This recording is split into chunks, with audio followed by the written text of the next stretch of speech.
वालेकुम अस्सलाम। आलिया हिना।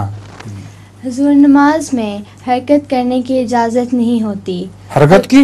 हरकत मतलब इधर उधर हाथ मारने की इजाज़त नहीं होती। नमाज में हरकत तो करते हैं। नहीं, वो तो करते हैं हुजूर, वो उसका मतलब और किस हरकत की? नमाज से हट के हरकत इधर उधर देखने और हैं?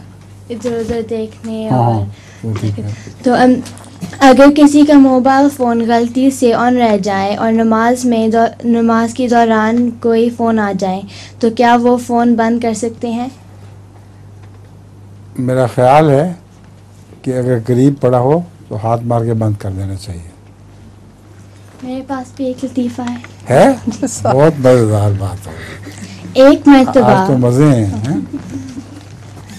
एक मरतबा मुल्ला नसीरुद्दीन एक होटल में बैठे और शेखी बिगाड़ रहे थे और लोगों उनकी बातें बहुत तवज्जो से सुन रहे थे। तवज्जो से। मुल्ला ने लोगों से कहा, मैं अंधेरे में इतना ही साफ देख लेता हूँ जितना दिन के उजाले में।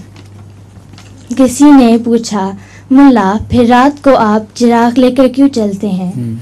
मुल्ला ने जवाब दिया, चिराग इसलिए लेकर चलता हूँ कि दूसरे लोग मुझसे ना टकराएं। अच्छा, ये भी